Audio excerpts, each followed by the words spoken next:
আপনার নাম কি? শামসুল। এই গাছটা তো আপনারই না? জি। তো আপনার বয়স এখন আনুমানিক কত চলছে? 62। 62। তো এই গাছটা কত আপনার দাদার হাতের গাছ এটা? হ্যাঁ, দাদার হাতে গাছ। তো এটা আনুমানিক কত বছর বয়স হতে পারে? মানে 250 থেকে 300 বছর হবে। 250 থেকে 300 বছর বয়স না? তো এই গাছটা তো আপনাদেরই। আমাদের, হ্যাঁ। চলুন দর্শক, যেহেতু একটা গাছের বয়স কিন্তু এখানে বট গাছের বয়স 250 থেকে 300 বছর, তো আপনার বিস্তারিত একটু দেখে নিয়ে আসি। প্রিয় ভিউয়ার্স, আসসালামু আলাইকুম। আজকে আপনাদের একটা জিনিস আমি দেখাতে চলেছি। তো আজকে আমি অবস্থান করছি জয়পুরহাট সদর উপজেলার, এই জায়গাটার নাম হচ্ছে শুক্তাহার এলাকা। আর এই শুক্তাহার এলাকাতে দর্শক, আমার সামনে যেই বট গাছটি দেখতে পাচ্ছেন, এই গাছটার বয়স কিন্তু আনুমানিক এলাকার মানুষের তথ্য মতে আমি শুনতে পেয়েছি যে 300 বা 400 বছরের পুরানো এই বট গাছটি হবে। তো আমি প্রতিনিয়ত এই রাস্তার এপাশ দিয়ে যাই, তখন কিন্তু আমার চোখে পড়ে।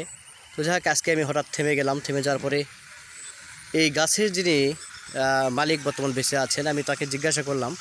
উনি একটা কথা বলেছে যে আমার বয়স বর্তমান চলছে 65 বছর।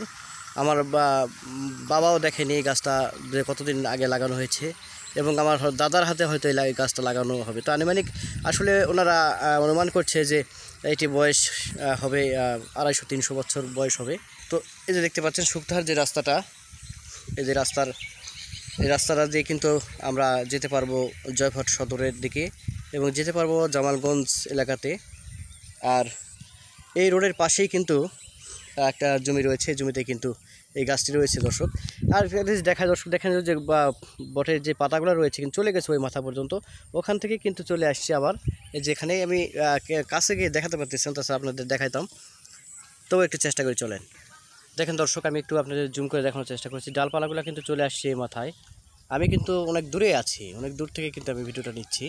তো এখান থেকে কিন্তু ডালপালা চলে আসছে, এত বড় একটা গাছ, ডালপালা কিন্তু চলে আসছে যে মাথায়। দেখেন, একটু দেখাচ্ছি আপনাদের, অনেক দূরে কিন্তু গাছটি।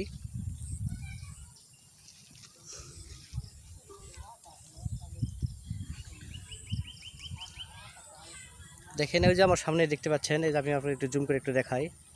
দেখেন, এই যে বটের যে পাতাগুলো দেখতে পাচ্ছি মাথায়, ওই মাথায় কিন্তু চলে গেছে এই ডালটি। তো এত বড় একটা গাছ, কিন্তু এখানে বিশাল আকৃতির গাছ।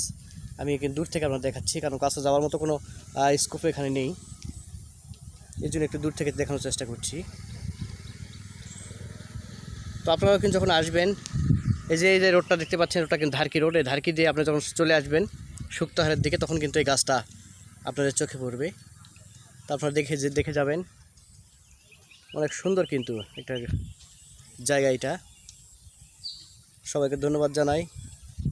আর কোথায় অজানা তথ্য লুকিয়ে আছে, আমি কামরুল হাসান মিনু প্রতিনিয়ত চেষ্টা করি আপনাদের মাঝে কিন্তু দেখানোর উদ্দেশ্য করে কিন্তু বিভিন্ন জায়গাতে যাই। সবাই ভালো থাকবেন, সুস্থ থাকবেন।